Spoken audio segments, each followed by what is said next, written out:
Zoleka. It's nice to meet you here. Especially, I want to inform our channel viewers and our listeners also that currently we are in Poland, in Chlewiska, and this today conference taking place here in Chlewiska Remontovka Creative House. Remontovka, very nice place. And in this conference, as part of this conference, some colleagues, team from South Africa, in particular from University of KwaZulu-Natal, from Durban, also taking part in this conference. And we decided to have short communication, short interview with colleague Zoleka, because as I understood, you were in Poland already for some period of time, not only for conference. Please introduce yourself. Okay. Thank you so much for this semi-interview. I'm Zoleka Mkhabela, and I am from Durban. I'm from a township called KwaMashu in Durban. I don't know if you know it because you've been to Durban. Yeah, I was in Durban, but not the township side. Okay, so I'm from the township around in Durban. I'm called KwaMashu. I'm currently right now a university lecturer, a lecturer of social sciences. Basically more like the pedagogies of how to teach social sciences, so the methods of social sciences. I've been in Poland, I've been in Poland since the 21st of Feb. So I've been here for over 4 months now, for 4 months. I've been here for 4 months at Anna's University, Professor Anna's University. Yes, in Chlewiska, yes. And generally, what was your first impression, for example, when you came to see when this? I came to Chlewiska. But before I get to that, I just want to say you've also contributed. Angela did say outside that if it wasn't for you, the collaboration of the Erasmus wouldn't even have taken place. So thank you so much for your contribution and bringing on South Africa to be part of the European team, if I could put it like that. So my experience so far, or when I first came, I've been to Europe before because I've been to Norway as well on an Erasmus program. So when I first came to Poland, it's completely different. It's completely different. So dropped off at the airport. In South Africa, we're wearing masks. So in South Africa, everyone is still, COVID. So in South Africa, we're wearing masks. So when I get to the airport, everyone is not wearing a mask. And I'm like, I feel so out of place. What is going on? Let me take it off. And then I take it off. I'm in Chlewiska. Chlewiska is a small town. It's a small town compared to Warsaw or Krakow. So it's a small town. My first experience was okay. I've really been associated. I'm always going to say and honor Anna, Sabina, and Margarita for what they've done. They've really taken me on. I call Sabina my mother because she makes sure if you have this, are you okay? Do you need to go? So always making sure that my experience is good. I am also teaching at the university. So I'm teaching. It's about 18 students. English course on again the pedagogies for that they can use in ECD, and that's also been going so well. There is a language barrier. I will say that there is a language barrier, but I've been so impressed with my students because they've really given me 120%. They've really given me 120%, and I always say students that always try. It's nice to teach and be in the classroom with students that always want. I know I'm talking too much. Okay. So it's nice to be with students that give you above and beyond. It's usually so good to have feedback, to have good atmosphere for communication, and in particular being, let's say, far away from your home, and it's different culture. It's different cultural background and different traditions, context, etc. And you mentioned some differences. What, let's say, in your eyes, the main differences you experienced? Main differences that I've experienced, I'm comparing it now to South Africa, to comparing it to back home. Very safe, able to walk at 2 a.m. at night to go to the shop. The shops are always open 24/7 by close to where I stay, Udranka. So that's always open. We're able to walk freely. Just the stairs are there. Like people will stay. Like Chlewiska, people stay. Like, and they know. They stay. But I'm so used to the stairs. I stay back now. I just And sometimes try by all means to smile. But I've gotten used to that as well. And I will say, I don't know if you know Northwest in South Africa. Not. No, okay. Okay, so Northwest. Just I visited shortly Johannesburg, Pretoria, and Durban. Okay, do you know a university called Stellenbosch? No. No, okay, so Northwest, so I was also in Northwest. So Northwest is a predominantly Afrikaner town. So I'm used to the predominantly being around white people, being the only outsider. So I'm used to that. So to me, it's not really a shock when I was here. Yes. I remember my first visit to South Africa, and on behalf of Angela James, and she was good supervisor at the time many years ago. And I remember we visited Pretoria. It was conference there, and she suggested one day to visit possible Brooklyn in Pretoria, something like that. Okay. Yeah, it's part of Pretoria, as I understood, where mainly white people. Okay, yes. And my first impression was, when I immediately returned back home, because yeah, it feels like sure, home. Yes. yeah, feeling is different because you are among white yes. people.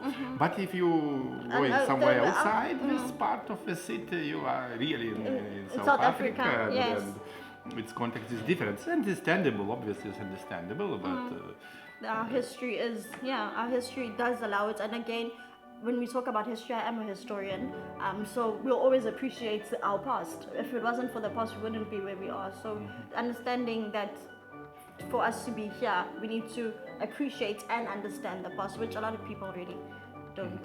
And you are here in frame of Erasmus. Yes, right? yeah. And did you benefit, let's say, from Erasmus visit in general? Yes, completely. I'm now on my write-up, finishing up my PhD. So yeah, I'm on my write-up, finishing my PhD. I've been here for 4 months. I've been able to do so much in the past 4 months that I was doing back home in the past 2 years. So just me being here, I am supposed to submit end of June. So I'm on my way to submission. So I have really benefited so much from this time. And also Prof. Anna was my critical reader. Fix this, look at this, so that has also just really benefited me to have someone as well that is able to look at your work, suggest a few things. And for example, would you suggest for other colleagues, possible PhD students to visit not only Poland but Europe, let's say Lithuania, for example? You are welcome. Yeah, I'm also welcome to take part. Yeah, maybe an invitation from you. Yeah, another Erasmus project. Yeah, okay, definitely. I think, and I always say this, that being here has changed me. I don't know if that makes sense. I'm gonna start tearing up because when I think about the difference, and understanding and again, the appreciation is so good to appreciate. Exactly what Angela always says, you must enjoy life. You must appreciate always the small things. I appreciate now just walking outside. Yes, but this visit, it's not, if I understood well, it's not the first visit to Europe. Europe, yes. I was also in Norway.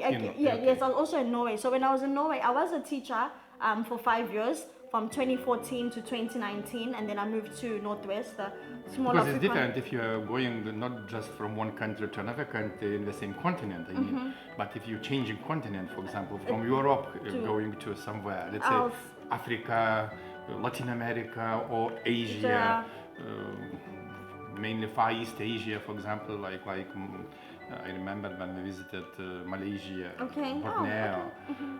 It's so impressive. It's absolutely different continent, and your feeling is different. And again, I think that difference makes you appreciate. It's the appreciation of, oh my goodness, I really can't believe there's. Angela was saying yesterday that when you go back home, you need to reprogram yourself. Because I'm so in tune of just becoming, if I could put it like that, just becoming within myself with doing what I'm doing. And back home you have to reprogram and think of, there's crime, there's so much going on in the media as well, just to reprogram. Because I switch off. I haven't watched TV in the past 4 months. I don't even, if I do follow, I follow because I'm on the internet, I'm on social media, I'm looking at but it's just switch off. But back home everything is just in your face. So I think I need to reprogram it. And you mentioned your work with students, and can you shortly introduce this subject or module for students? Okay, so what I've been doing, again, I did say that here in the university, it's Polish. So my module is an English module on the teaching methods of ECD. So what methods can they use within their small classrooms? So we've been playing games, writing up songs, writing up books as well. They've also been learning how to present in English because they need to know as well. With change of times, you need to be able to communicate with kids and sing, and not only allow them to learn in their own language, but infuse other languages as well. So. Do you feel some differences? I mean, in teaching style, or in teaching learning atmosphere here, for example? I mean, working with students. I would say our students, not Lithuanian obviously, but European students. Definitely. Definitely. Do you know why? Because back home, I have over 300 students in the class, university level.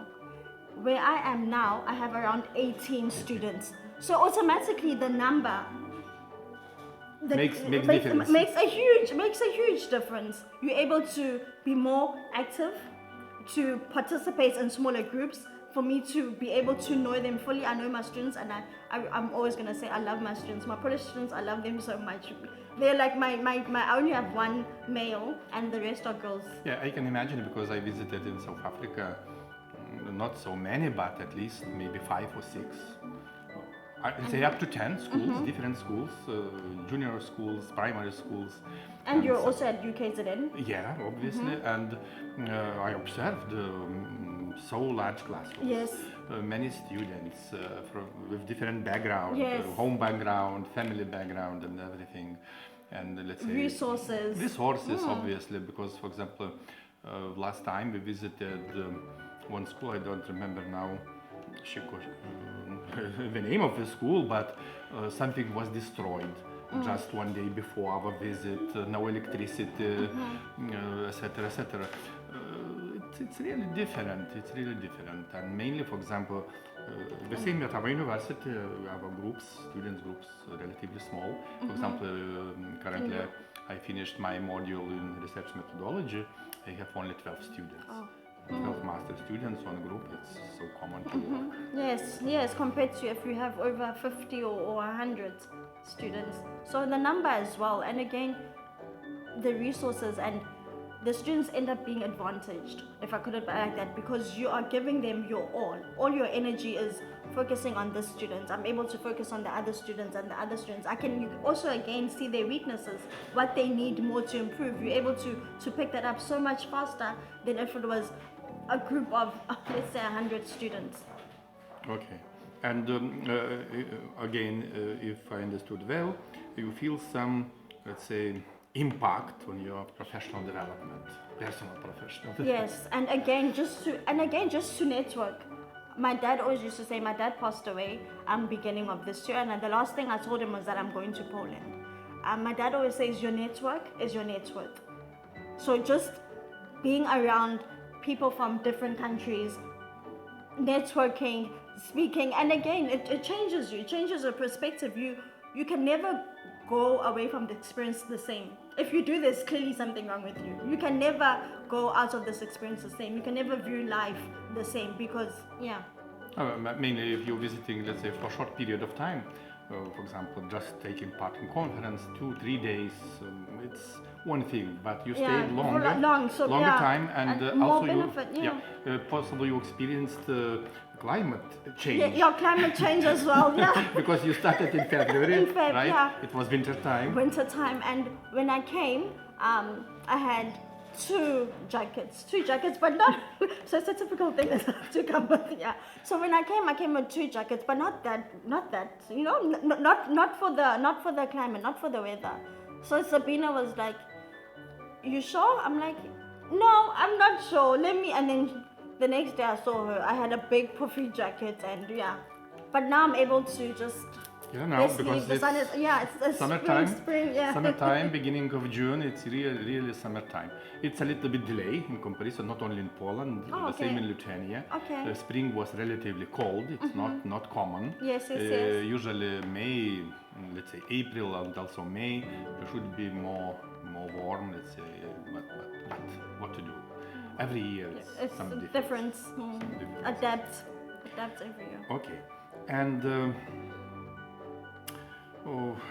can you say some words about your, let's say, My position, your studies. work, Okay. about your work at university, and maybe about your PhD? Okay. So I'm a social. So let me just a small background. I know I speak so much.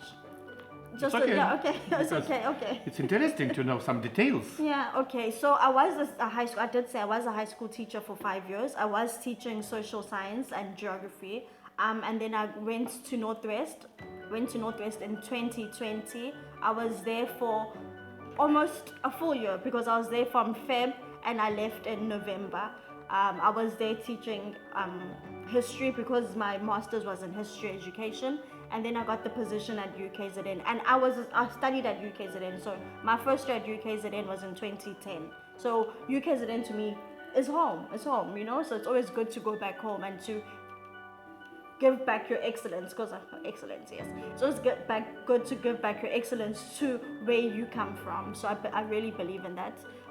Sorry, I will interrupt you. But for example, at least in Europe, it's not like a tradition, but like a rule, not written rule. Okay. If you finished graduated at one university, for example, it's not so common to continue PhD studies, for example, at the same university. Really? So It's preferable to change. To obtain your degree, Somewhere for example, somewhere else. somewhere Okay. else, a different university, and also to work, for example, to get a position, I mean permanent position after defending, also in different universities. Oh, okay. No, so I'm a UKZN baby, through and through. So 2010, my first year. But the only thing I've been changing is my discipline. So I was first in history.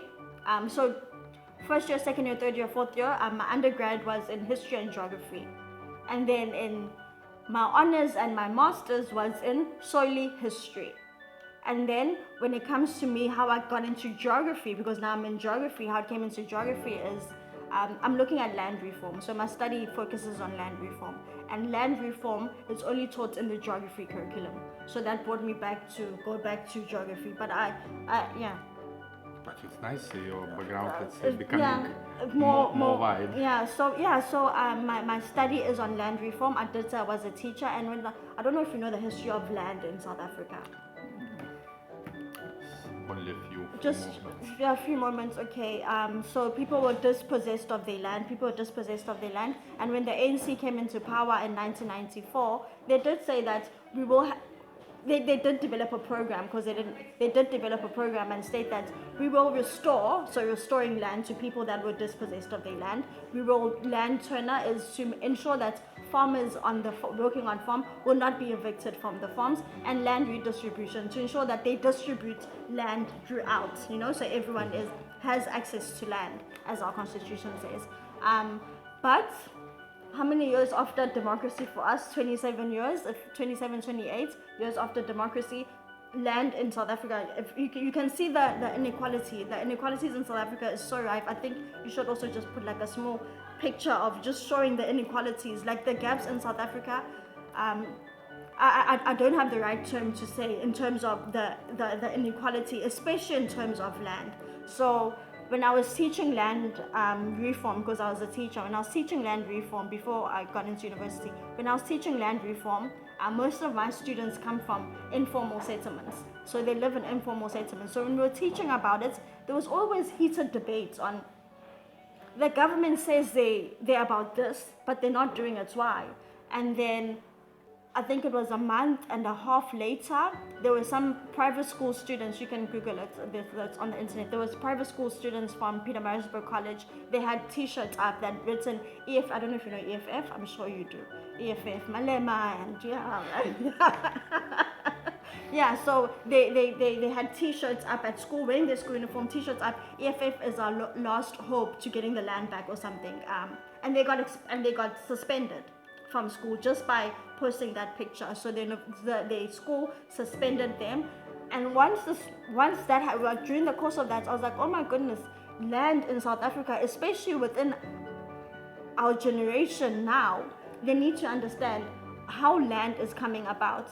And then that went into me focusing on the discourses of land reform within the textbooks, as well as the perspectives that teachers, geography teachers hold. Are there any competing discourses? Do they have any issues in terms of the teaching of land reform? So yeah, that came about with my whole topic. And Okay, it's so interesting. I'm pretty sure. And are you in what level? What year? First, second year PG studies? my third year. This is my third year. So this You are is approaching to that. I'm supposed to submit in June. Yes, I need to submit while I'm here in Poland. Yes, that's my Okay. aim. Yeah, that's my aim. So Okay. that's why I was saying that me being here has given me such an advantage to me to solely focus on Some impulse, my some writing. impulse Yes, to concentrate, to be yes. concentrated. Yeah. Yeah, you in Sometimes- that mindset, you need that sometimes. You just get away, block out everything, and just you and your laptop and you write. Okay. Oh, thank you very much, Zoleka, for this nice conversation. I'm pretty sure that it was interesting, and obviously I wish you big success in your personal life, in your academic life, in your future career, and I hope that your PhD studies will finish successfully, and you will obtain your degree. And but what is the most important? This is communication with people, and working, let's say, for better life, for better world. Okay. Yes. Yes. So I do have an email address. My email address is Mkhabela, Mkhabela z@ukzn.ac.za. I haven't used it in so long, I even forgotten. I am also on Instagram. I'm big on Instagram. I always sharing like my stories on Instagram. My handle is Zoleka Mkhabela. I'm also on Facebook, Zoleka Mkhabela, ResearchGate as well, Zoleka Mkhabela. You can see my publications that I've published throughout the 3 years. Yeah.